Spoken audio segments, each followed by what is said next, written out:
예수 그리스도 이름으로 하나님 말씀 함께 나누는 시간 갖도록 하겠습니다. 오늘은 성경개론 열왕기상이 되겠습니다.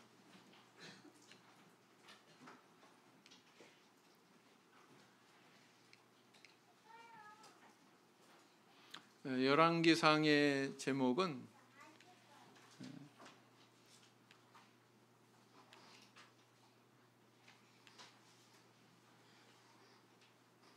멜레킴이라고 하는데요. 멜레킴은 뭐냐? 멜렉, 아비멜렉, 이렇게 멜렉이 들어가면은 다 뭐냐면은 왕이란 뜻입니다. 왕.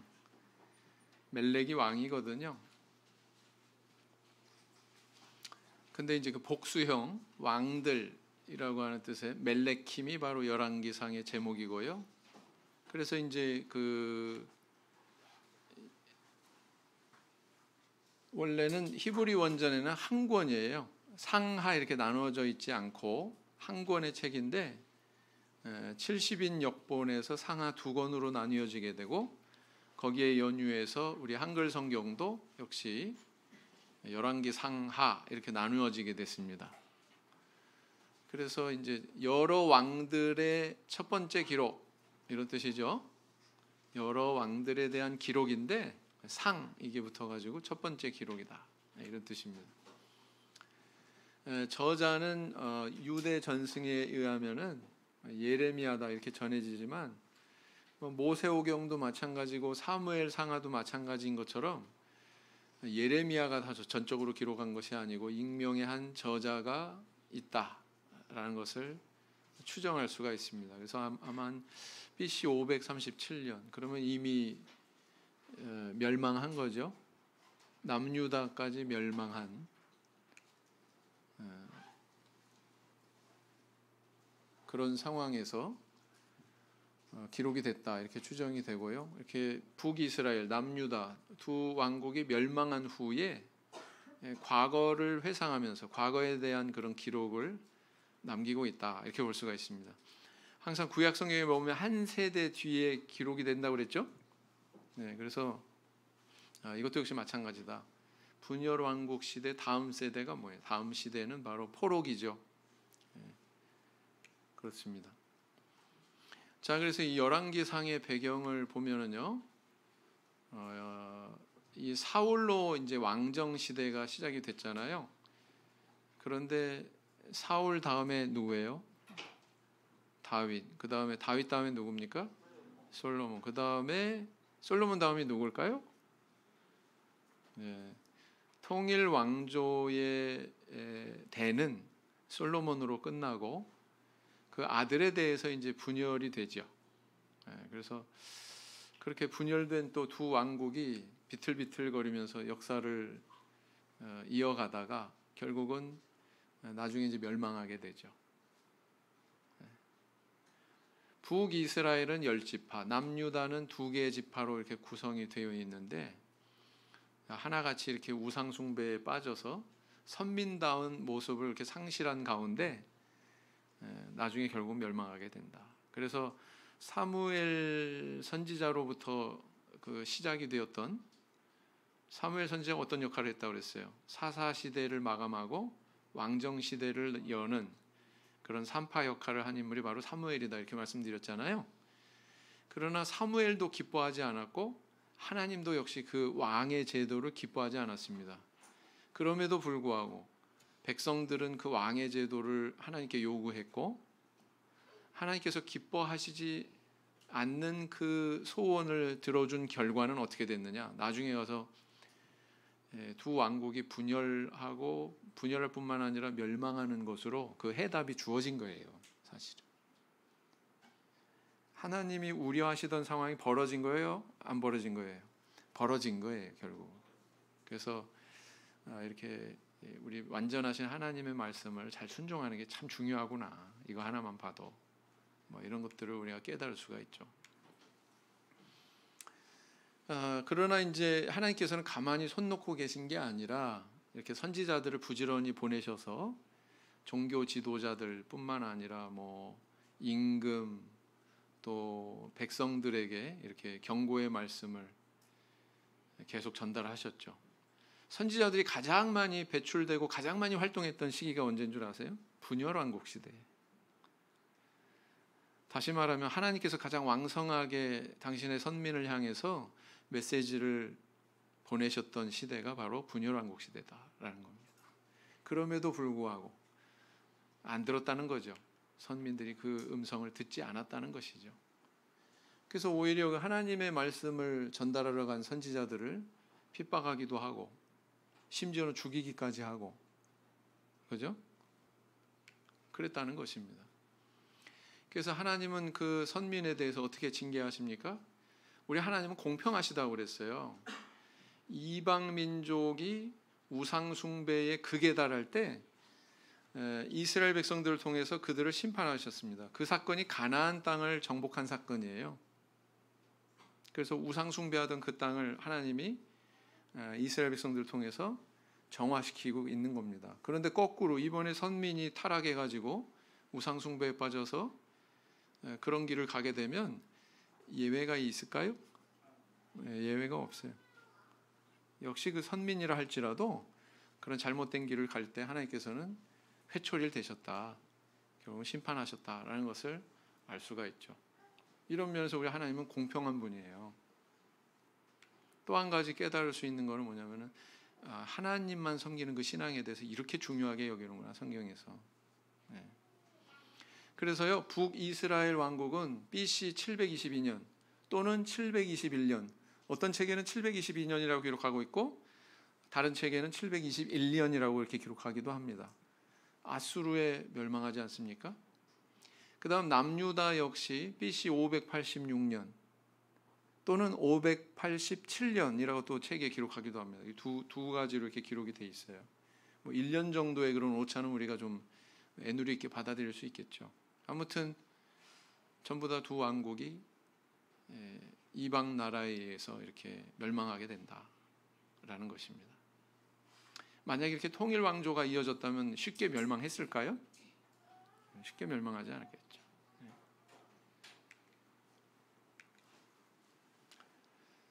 그래서 이제 이 열왕기 상뿐만 아니라 하까지의 내용은 뭐냐면 이 남북 분열왕국 시대가 멸망에 이르기까지 어떤 신앙의 족적을 남겼는지 그 여정을 갖다가 가감 없이 뭐 더하거나 빼는 거 없이 그대로 그려내고 있다라는 것입니다.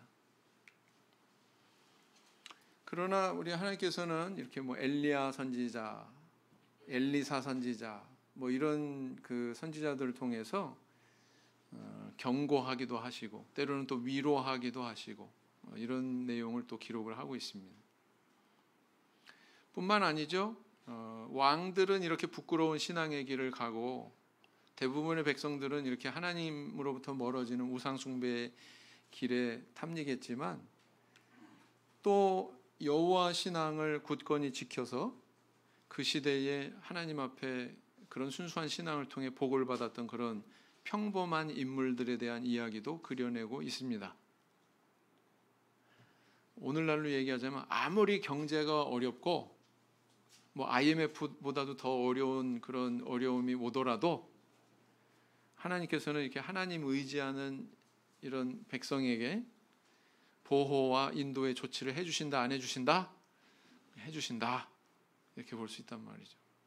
바로 그 인물이 사르밧 과부, 엘리사 선지자 시대의 뭐 수넴 여인 같은 그런 인물이잖아요. 사실은 대조구도로 가고 있어요.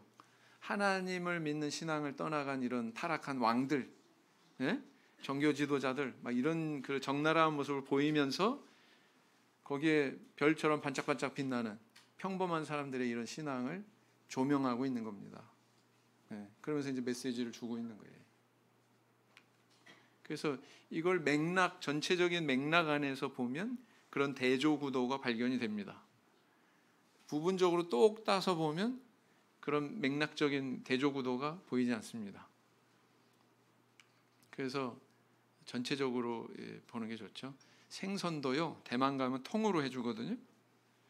우리가 지금 토막 쳐서 이렇게 요리 안 하고요, 통으로 막 이만큼 나와요. 이만한 거. 그게 맛있더라고요. 하나님 말씀도 그렇습니다. 자, 그래서 이제 이 열왕기 기자의 목적은 이 기록을 통해서 모든 시대의 신앙인들에게 이 하나님만 경외하는 그런 신앙을 떠나지 마라.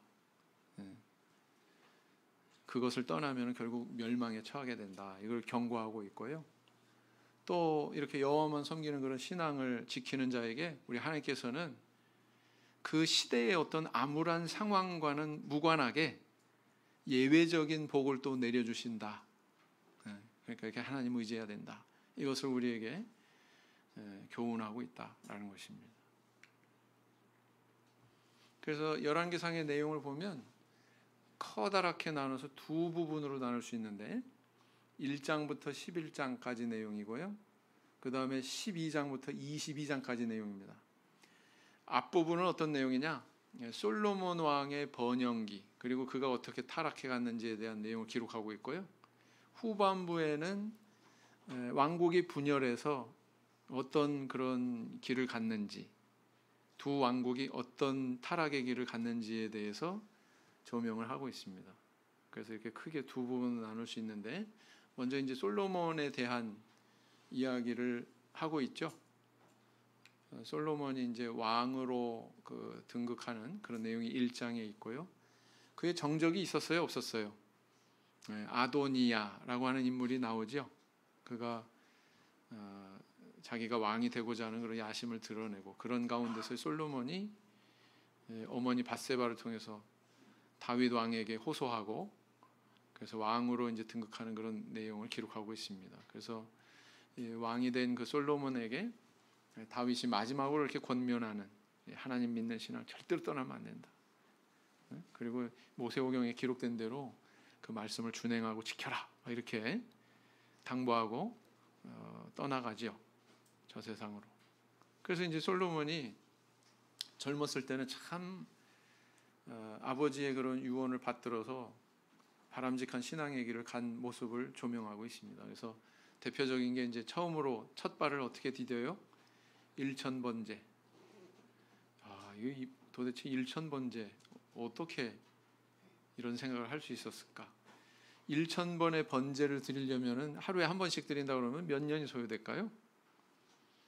한 3년 소요되겠죠? 네. 일주일에 한 번은 또 쉰다고 그래도 52주 빼야 되잖아요, 그죠? 그렇게 한다고 대략 한 3년은 걸리는 그런 일이잖아요. 야, 참 지극정성의 그런 예배를 드렸구나, 제사를 드렸구나. 그런데 이 제사의 끝에 하나님께서 현현하십니다. 마치 그 램프의 지니처럼. 네 소원이 무엇이냐? 나한테도 그렇게 나타나셨으면 좋겠죠? 네. 솔로몬이 뭘 구했어요?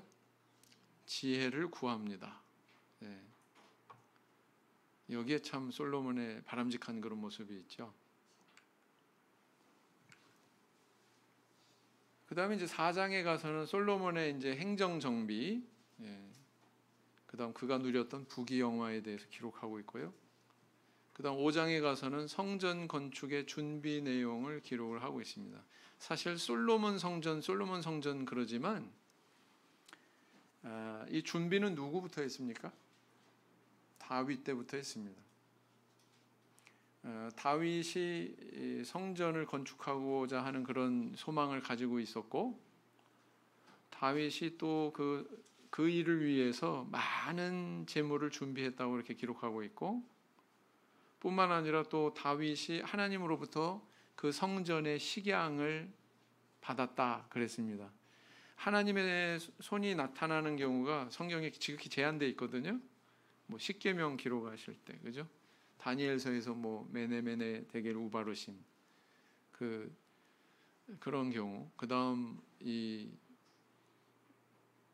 다윗 왕한테 성전의 식양을 알려주실 때도 손가락이 나타났다고 이렇게 기록하고 있거든요.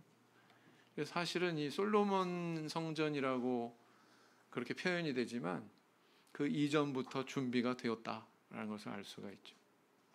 자, 그래서 이제 6장에 가가지고 성전이 건축이 되는데 7장에 바로 이어서 다윗이 거하는 궁전의 건축에 대한 내용을 기록을 하고 있습니다. 또 성전 건축은 7년, 궁전을 건축하는 데는 13년.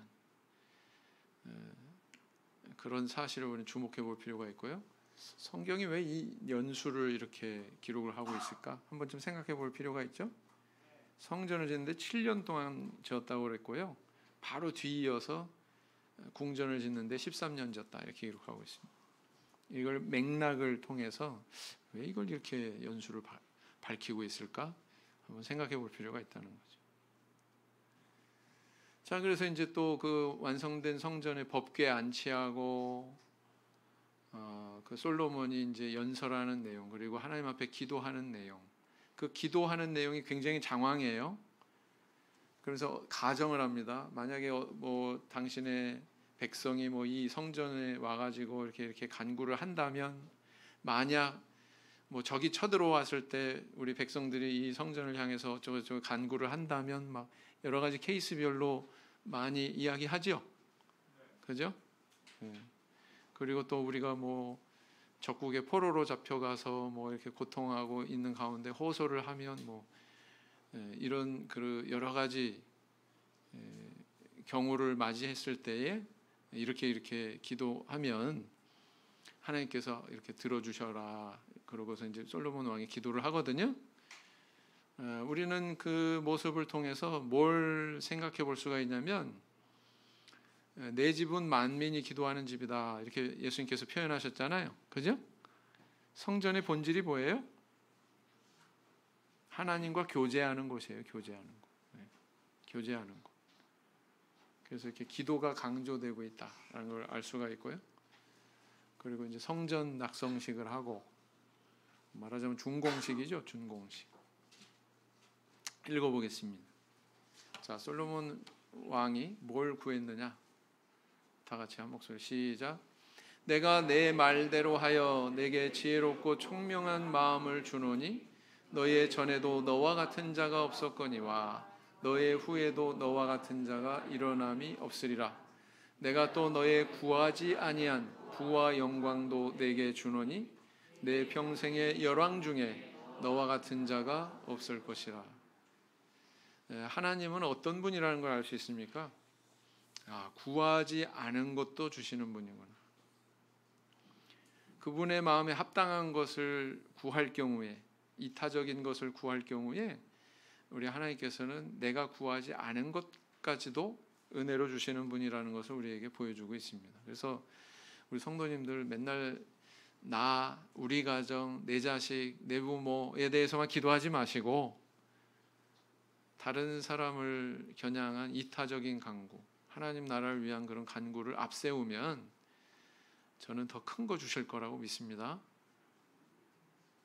그렇죠? 네. 솔로몬의 지혜가 가장 두드러지게 드러난 그런 대목이 어디예요? 자기 악이라고 주장한 두 여인 중에 누가 진짜 친모다라는 걸 밝혀냈던 그 재판, 그죠? 정말 그 하나님의 그 영이 솔로몬 임금 안에 있었던 것 같아요. 그 다음에 이제 이렇게 그 왕국이 점령한 지역을, 행정구역을 나눠서 이렇게 지혜롭게 잘 통치했던 그런 내용도 4장에 기록을 하고 있습니다. 어떻게 성전 짓는 준비를 했어요? 좋은 목재, 백양목 같은 것들은 수입을 했어요. 야, 이때 이미 뭐예요? 무역을 했구나, 그죠? 저기 두로 왕 히람으로부터 쭉 지중해를 통해서 나무를 이제 가지고 와서 그것을 이제 예루살렘까지 육로로 이제 옮겨서 그렇게 이제 그 지어 올리게 되죠. 뿐만 아니라 또 요새도 졌어요. 요새 네 군데 요새도 졌습니다. 여기서 유명한 무기또죠. 무기또가 계시록에서 아마겟돈, 그죠? 아마겟돈이 무기또고 무기또가 아마겟돈이다. 자, 이런 그 행정적인 능력은 솔로몬의 지혜를 또 대변하는 그런 모습이다, 이렇게 볼 수가 있죠. 그래서 이제 7년 동안 성전이 완공이 됩니다. 솔로몬 성전의 특징은 성막하고 비교할 때 어떤 점이 있을까요? 규모 면에서 컸다. 물두멍 성막에는 하나, 솔로몬 성전에는 10개 플러스 슈퍼 물두멍이 있었어요. 12마리의 소가 동서남북으로 이렇게 떠받치고 있는 놋바다. 이건 물두멍이라고 그러지 않았습니다. 놋바다라고 하는 게 있었고요. 동영상으로 한번 보시겠습니다. 뿐만 아니라 이제 저 번제단까지 오르는 데는 또 저런 계단도 있었고요. 규모가 틀렸다.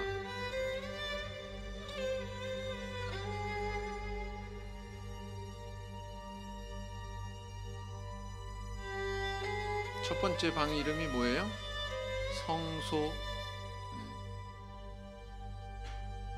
저게 놋바다죠?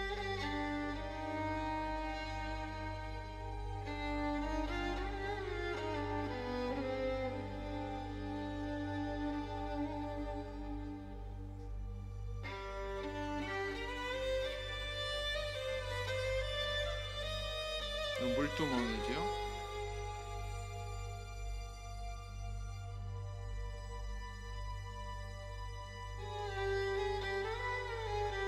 좌우에 기둥이 있습니다. 저 좌우의 기둥을 야긴과 보아스 이렇게 호칭하죠.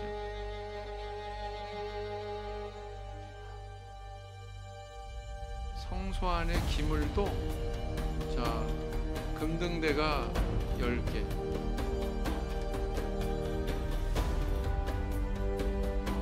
떡상도 10개.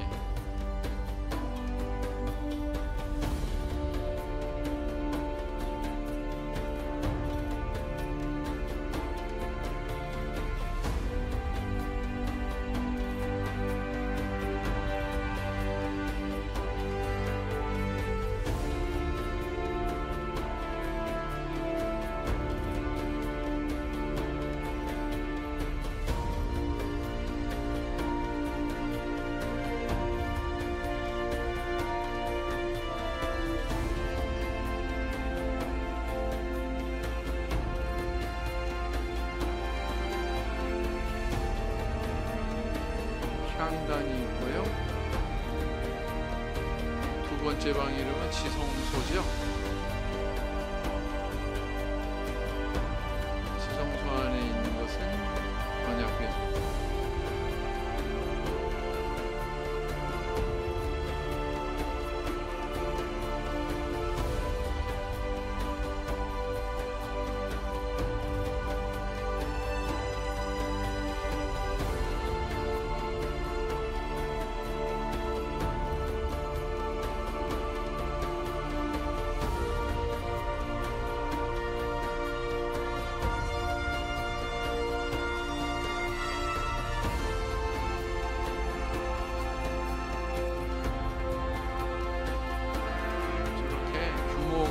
컸다라는 것을 알 수가 있고요.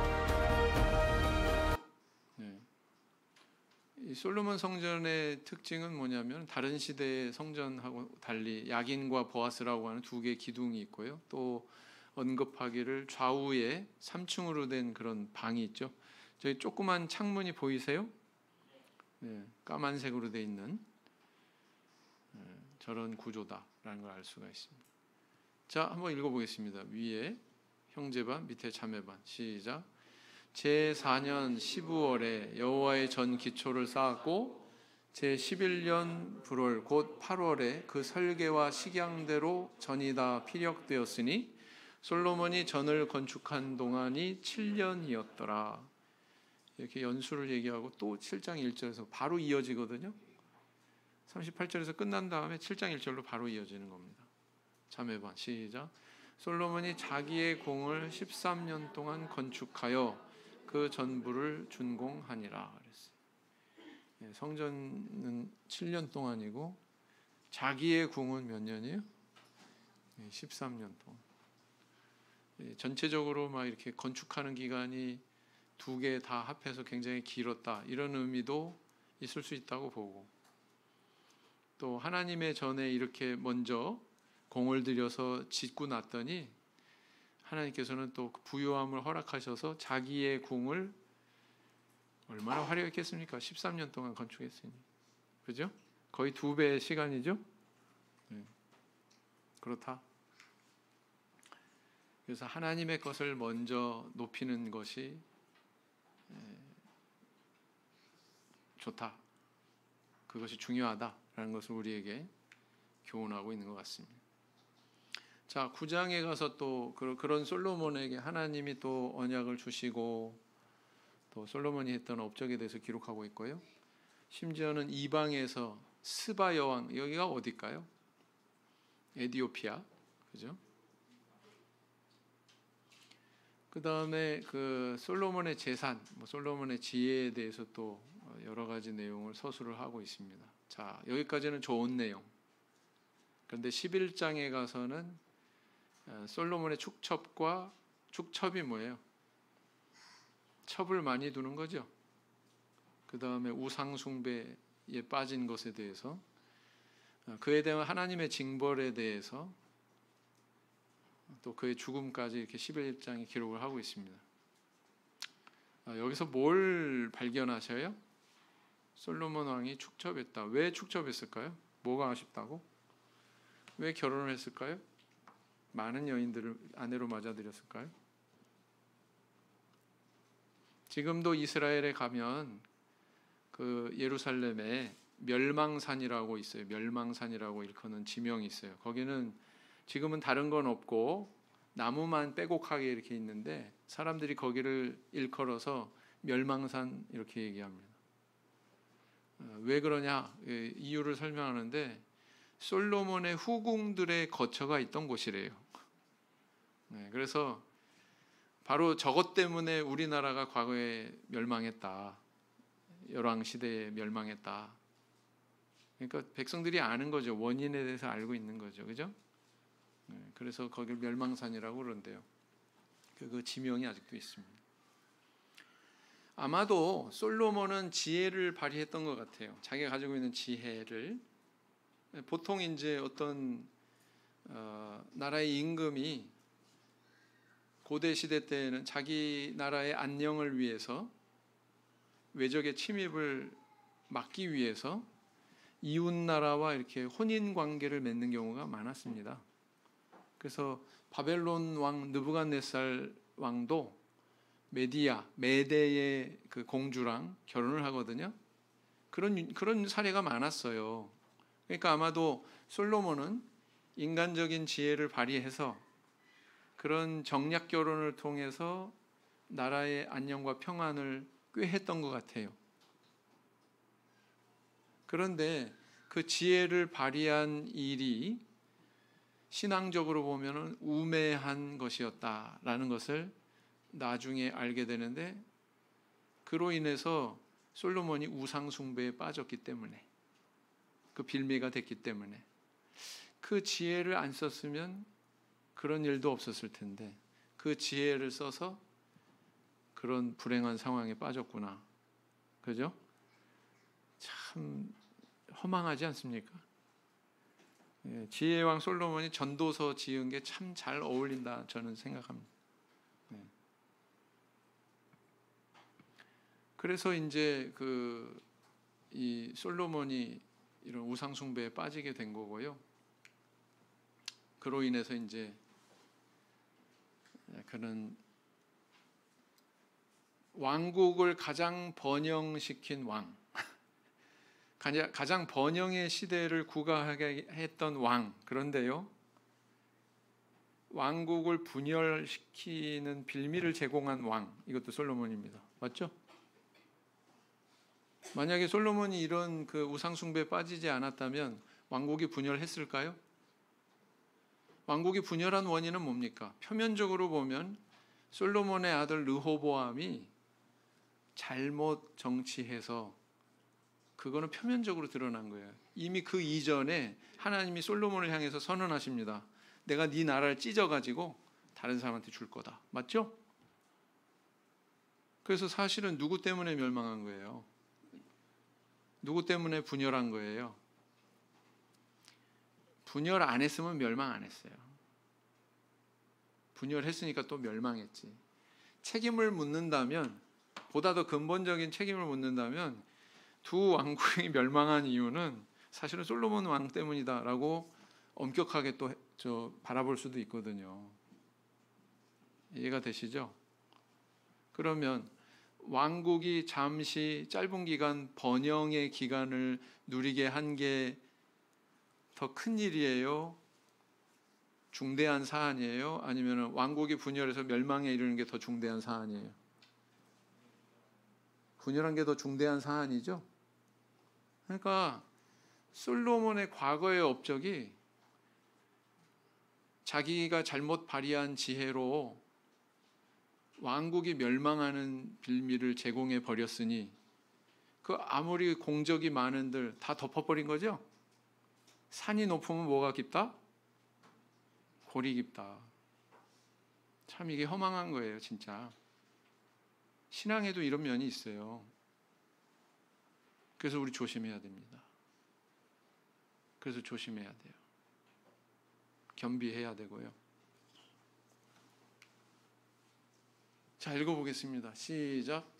솔로몬의 나이 늙을 때에 왕비들이 그 마음을 돌이켜 다른 신들을 쫓게 하였으므로 왕의 마음이 그 붙인 다윗의 마음과 같지 아니하여 그 하나님 여호와 앞에 온전치 못하였으니 이는 시돈 사람의 여신 아스다로스를 쫓고 암몬 사람의 가증한 밀곰을 쫓음이라.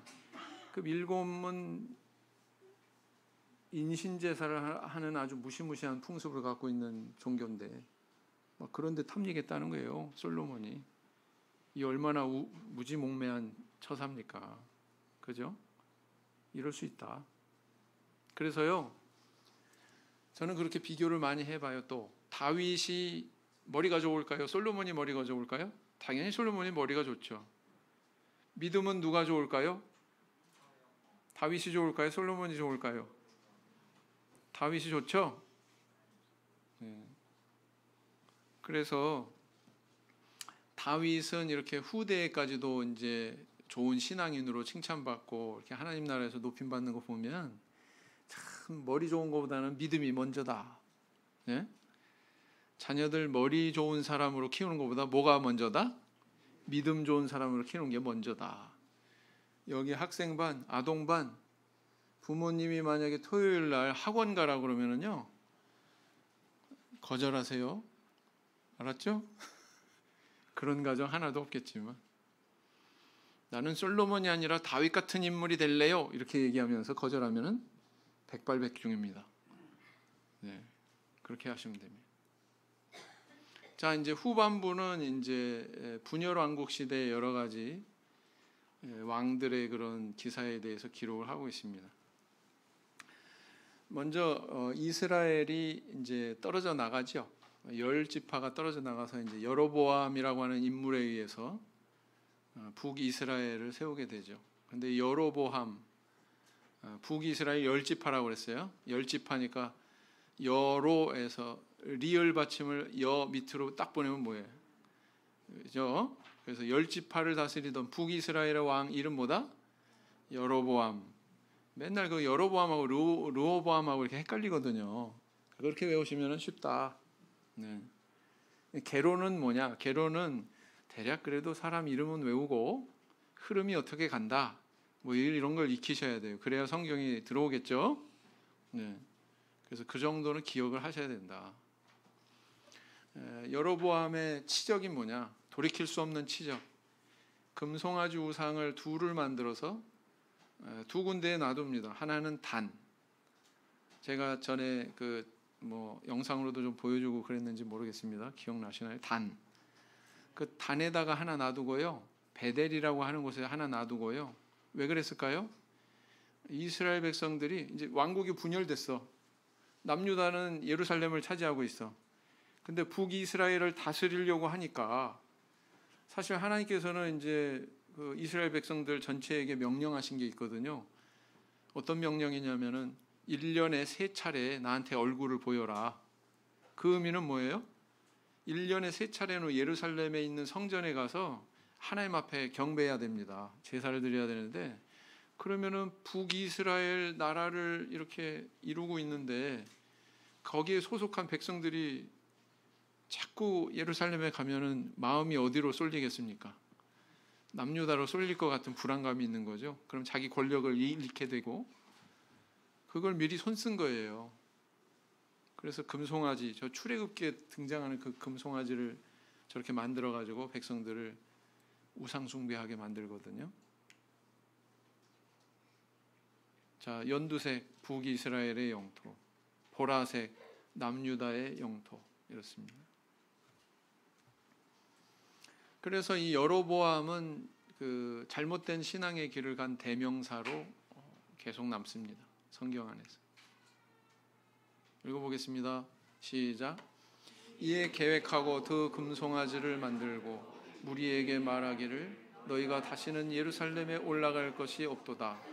이스라엘아, 이는 너희를 애굽 땅에서 인도하여 올린 너희 신이라 하고 하나는 베델에 두고 하나는 단에 둔지라. 이 일이 죄가 되었으니 이는 백성들이 단까지 가서 그 하나에게 숭배함이더라. 멀리 가지 마. 가까이 가도 경배할 때 다 있어. 이거죠. 그 다음에 이제 유다와 이스라엘의 역사를 동시에 이렇게 서술하고 있어요. 잠깐 유다 얘기 나왔다가 또 남유다 왕국, 그 다음 북이스라엘 왕국의 뭐 임금 얘기 쭉 나왔다가 왔다 갔다 이렇게 전개가 되죠. 이름도 참 좀 희한해요. 유다의 왕 누구예요? 아비얌, 아사. 이스라엘은 뭐예요? 나답, 뭐 바사. 이렇게 한 번쯤 읽어보면 나중에 성경 읽다가 보면 뭔가 들어오는 때가 있죠. 그 다음 엘라, 시므리, 오므리. 참 왕 이름도 희한하죠. 그 다음에 아합은 익숙하시죠? 아합은 어떤 임금이었습니까? 좋은 임금입니까? 나쁜 임금입니까? 나쁜 임금이죠. 여로보암에 필적하는 악한 임금으로 아합이라고 하는 인물이 등장합니다. 자, 그 다음에 또 여기 선지자 이야기가 나오는데 엘리야 선지자가 까마귀를 통해서 생존하는, 그죠? 아침에도 저녁에도 고기와 떡을 물어다 주는 그런 기적을 통해서 생존하는 그런 이야기. 그 다음 사르밧 과부를 통해서 또 생존하는 그런 이야기를 기록을 하고 있습니다. 그렇게 생존한 엘리야가 어떤 목적을 가지고 있었어요? 이 백성들의 여호와 신앙을 다시 회복시켜야 되겠다. 그래서 갈멜산에서 850인의 우상 숭배 선지자들과 바알과 아스다로 숭배하는 그 선지자들과 대결을 벌이죠. 대결을 벌여서 성공했어요? 실패했어요? 성공했어요? 불이 확 내려와서 쫙 다 살라버렸으니까 성공한 것 같죠? 그렇게 보시면 안 돼요. 그 이후에 이 엘리야의 태도를 보면 그 백성들의 그 태도를 통해서 그렇게 성공한 걸로 인식하지 않았다는 걸 알 수가 있습니다. 자, 이게 이제 두 왕조에 대해서 이렇게 표현한 그림인데요. 왼쪽에는 유다의 왕들의 이름들이 쫙 나와 있고, 오른쪽에는 이스라엘, 북이스라엘의 왕들의 이름이 쭉 나와 있고, 근데 가만 보니까 왼쪽에는 뭐 이렇게 갈매기 같이 이렇게 날아가는 게 체크 이렇게 돼 있는데, 오른쪽에는 또 뭐가 있어요? 칼이, 피가 뚝뚝 떨어지는 그런 칼이 몇 자루가 있습니까? 7자루가 있네요. 이게 뭘 의미할까요? 남유다는 단 한 번도 무슨 쿠데타가 일어난 적이 없는데 북이스라엘은 끊임없이 앞에 선왕을 죽이고서 자기가 왕 되고 막 이런 쿠데타 일어나는 사례들이 많아요. 왜 그럴까요? 여로보암이 맨 처음에 그런 길을 갔으니까 계속 너도 딴 살림 차렸는데 나라고 못해? 너도 왕 배반했는데 나라고 내가 배반 못해? 그런 거예요. 그래서 이렇게 계속 피 흘리는 그런 역사가 일어난 거죠. 북이스라엘에는. 그래서 이게 앞에 남기는 발자국이 굉장히 중요하다. 그 발자국에 따라서 후대가 결정이 되는구나. 저는 우리 청주교회가 참 잘하고 있다고 봐요. 제가 담임하는 교회라 칭찬하는 게 아닙니다. 객관적으로. 학생들이 이렇게 같이 어른들하고 예배드리고 그죠? 자, 그래서 지금도 갈멜산에 가면은 저렇게 엘리야 동상이 있습니다. 그는 성공했는가 실패했는가?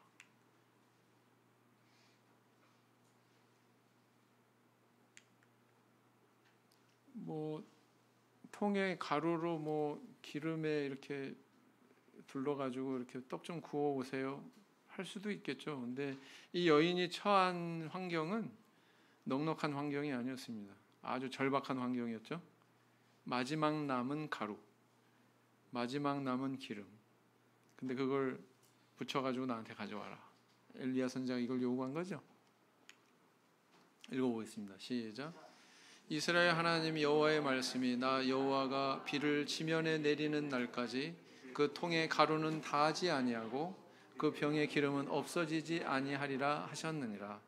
저가 가서 엘리야의 말대로 하였더니 저와 엘리야와 식구가 여러 날 먹었으나 여호와께서 엘리야로 하신 말씀 같이 통의 가루가 다하지 아니하고 병의 기름이 없어지지 아니하니라 그랬어요.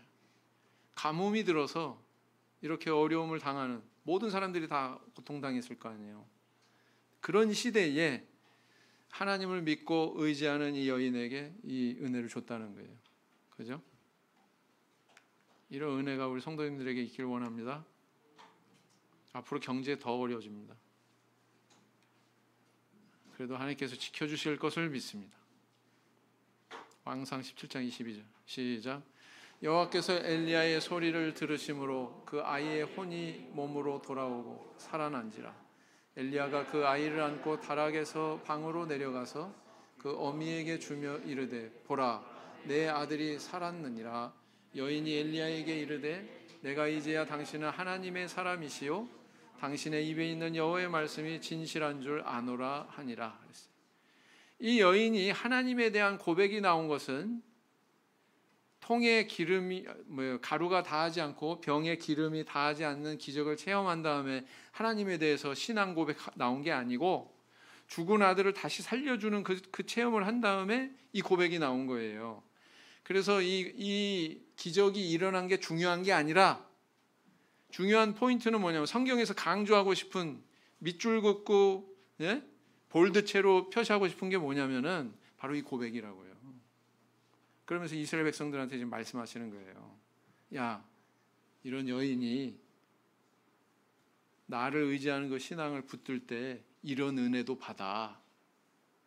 그런데 너네들 뭐 하고 있는 거니? 이거 얘기하고 있는 거예요. 이스라엘 백성들한테. 마치 그 여인과도 같은 이스라엘 백성들. 항상 그 성경에서 교회, 하나님의 선민은 여인으로 비유되죠. 대표적인 게 호세아죠. 그죠? 야, 이렇게 이 여인이 하나님 의지하는 그 신앙 가졌을 때 이런 은혜도 받았는데 너희들도 마찬가지야. 그 신앙 다시 회복해야 돼. 이거 얘기하고 있는 거라고요. 사실은. 이게 맥락으로 읽는 거예요. 그거를 하나님께서 메시지를 이 이야기에 담아 놓는 거예요. 다시 강조합니다. 이거는 뭐 죽은 아들이 살아나고 그게 중요한 게 아니에요. 마지막에 저 고백이 중요한 거예요. 자, 엘리야 선지자가 바알과 아스다라로 선지자 850인하고 대결을 했는데 마지막에 가서 백성들이 뭐라고 그래요? 모든 백성이 보고 엎드려 말하되 뭐라고 그랬다고요? 여호와 그는 하나님이시로다. 여호와 그는 하나님이시로다. 자, 이긴 것 같죠? 그런데 이후에 어떤 일이 일어났어요? 엘리야 선지자가 살해 위협을 느끼고 도망갑니다. 호렙산까지 갑니다. 그죠? 거기 동굴에 숨잖아요. 그러고서 하나님 앞에 하소연하기를 죽여주세요. 이제 나만 남았습니다. 하나님이 뭐라고 그래요? 아니야. 바알에게 무릎 꿇지 않은 몇 명을 남겨뒀다고? 7천을 남겨뒀다고 그렇게 말씀하시죠? 아니야. 그리고 넌 누구한테 가서 뭐 기름 부어가지고 왕 세우고 누구한테 기름 부어가지고 네 제자 삼아라. 엘리사한테 가서 이런 지시를 하시잖아요. 맞죠? 너 아직 죽을 때 아니야. 너 할 일 있어 아직. 이 의미 아닙니까? 그죠? 그러니까 이 시대가 얼마나 암울했는지를 알아야 돼요. 이런 어마어마한 기적을 체험했는데 백성들이 변한 게 있어요, 없어요? 없어. 잠시 저 고백만 했을 뿐이지. 이세벨은 죽이겠다고 칼 들고 쫓아오고, 그죠? 도망가야 되는 지금 상황이에요. 막 이 기적을 행했으면 뭐 아합이고 이세벨이고 전부 다 회개하고 다 거꾸러지고 그랬을 걸로 상상했나 봐요, 엘리야 선지자는. 근데 이제 나만 남았습니다. 그렇게 얘기하지 않습니까? 이 시대가 그런 시대였다는 거예요.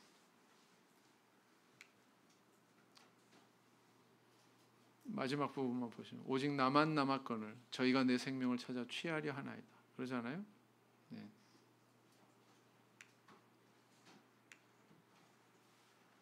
시간이 많이 갔네요.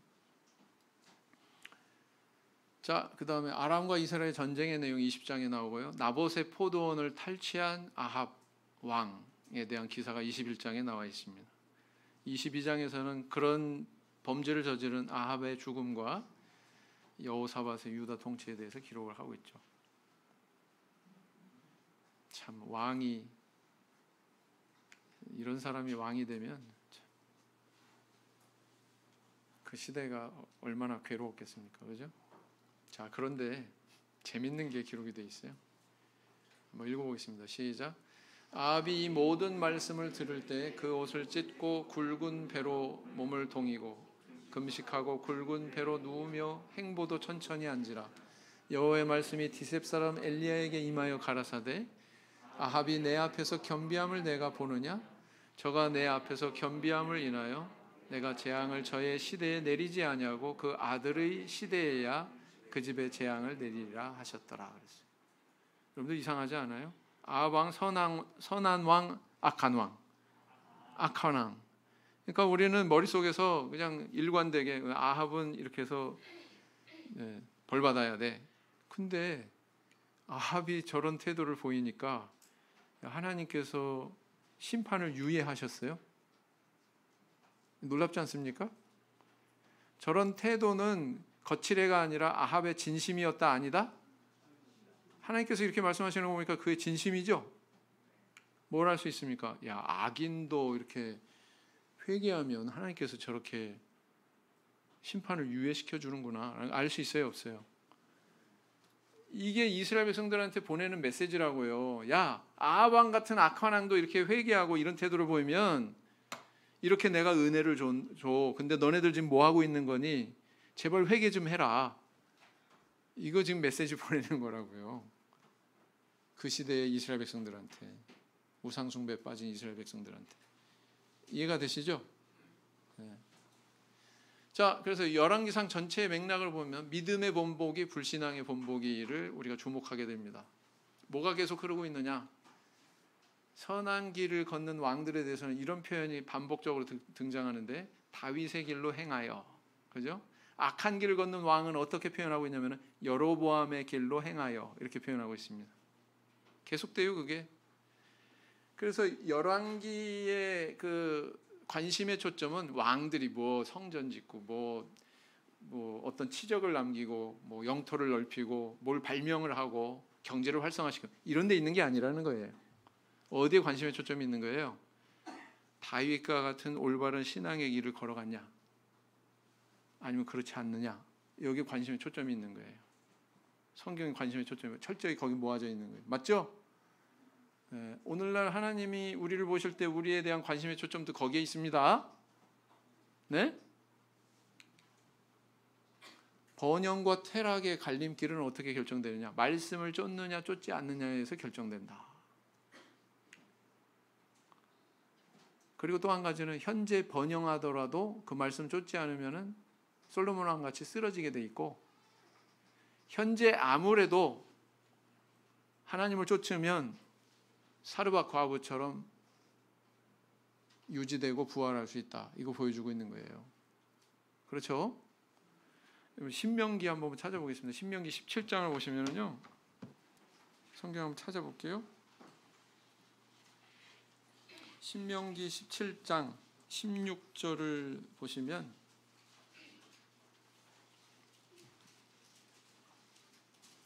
왕된 자는 찾으셨어요? 신명기 17장 16절 찾으셨죠?